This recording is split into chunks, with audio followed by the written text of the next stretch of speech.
নমস্কাৰ আপোনালোক সকলোকে পুনৰবাৰ আপোন চৰ্চৰ অন্য এটা ভিডিঅ' লৈ স্বাগতম জনাইছোঁ।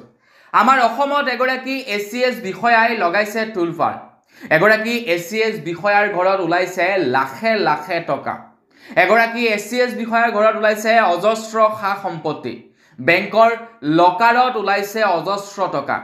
এগৰাকী এছিএছ বিষয়াই নিৰ্ধাৰিত কৰি দিছে যে কোনটো কামৰ কাৰণে কিমান টকা ল'ব। তেখেতে মেনু কাৰ্ড বনাই দিছে যে এইটো কামৰ কাৰণে ইমান লাখ টকা, ইমান হাজাৰ টকা, এইটো কামৰ কাৰণে ইমান হাজাৰ টকা। মেনু কাৰ্ড বনাই দিছে এগৰাকী এছিএছ বিষয়াই। আৰু সেই এছিএছ বিষয়াগৰাকী বৰ্তমান পৰি গৈছে আমাৰ অসম চৰকাৰৰ জালত। আৰু সেই এছিএছ বিষয়াগৰাকী যেতিয়াই নেকি জালত পৰিলে তাৰ পাছতেই অসমত বনাই দিছে এটা নতুনকৈ নিয়ম অসম চৰকাৰৰ ফালৰ পৰা। তো বন্ধু বান্ধৱীসকল, আপোনালোকে ভাবকচোন এগৰাকী এছিএছ বিষয়াই দৰমহা কিমান পাব পাৰে, কিন্তু দৰমহাৰ তুলনাত তেখেতৰ ঘৰত ওলাইছে কোটি কোটি টকা। তেখেতৰ বেংকৰ লকাৰত ওলাইছে লাখ লাখ টকা। তেখেতৰ ঘৰৰ পৰা অজস্ৰ সা সম্পত্তি জব্দ কৰিবলৈ সক্ষম হৈছে দুৰ্নীতি নিৰ্বাৰক শাখাই বা CM ভিজিলেন্সে।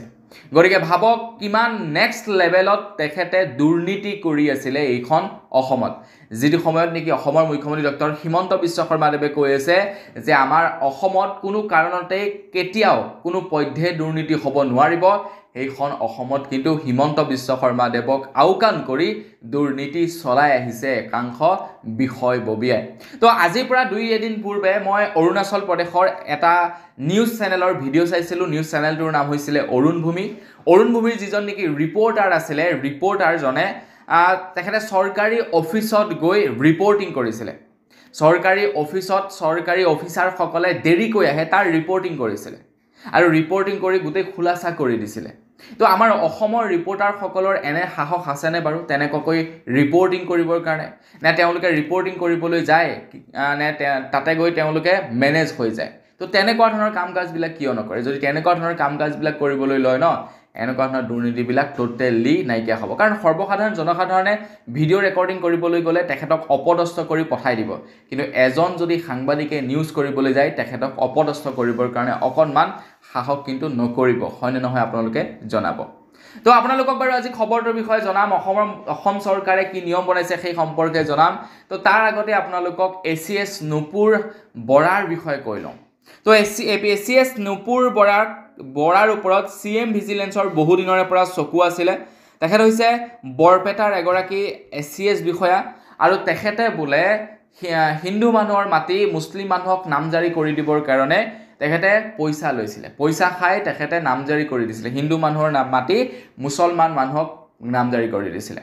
আৰু আজিকালি মাটি এনেকুৱা এটা বস্তু, আপোনাক যদি কয় যে মোক 2 লাখ টকা এটা দে, এই মাটিখন নামজাৰি কৰি দিম, তো আপুনি চকু মুদি দি দিব। 2 লাখ কিয়, 3 লাখ টকা দি দিব, কাৰণ মাটি এনেকুৱা এটা বস্তু হৈ পৰিছে বৰ্তমান সময়ত।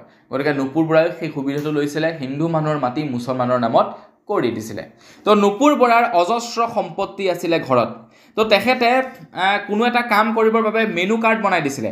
উত্তৰাধিকাৰী নামজাৰি কৰিবৰ কাৰণে 7,000 পৰা 10,000 টকা, মাটি বেচা কিনাৰ অনুমতিৰ বাবে 15,000 পৰা 40,000 টকা, অটো মিউটেশ্যন কৰিবৰ কাৰণে 7,000 পৰা 15,000 টকা, ৱাৰিছ সূত্ৰে নামজাৰি কৰিবৰ কাৰণে 30,000 পৰা 40,000 টকা, চিটাৰ নামজাৰি কৰিবৰ কাৰণে 30,000 পৰা 40,000 টকা, বাতৰা কৰিবৰ কাৰণে 15,000 পৰা 20,000 টকা, ম্যাদীকৰণৰ বাবে 20,000 পৰা 25,000 টকা, নাম কৰ্তনৰ বাবে 1.5 লাখৰ পৰা 2 লাখ টকা, মাটিৰ কালি সংশোধন কৰিবৰ বাবে 70,000 পৰা 1 লাখ টকা, নাম শুধৰণি কৰিবৰ বাবে 20,000 পৰা 30,000 টকা, লেণ্ড হোল্ডিং ট্ৰেছ মেপ কৰিবৰ কাৰণে 15,000 পৰা 2,000 টকা। চাওক, সামান্য কাম।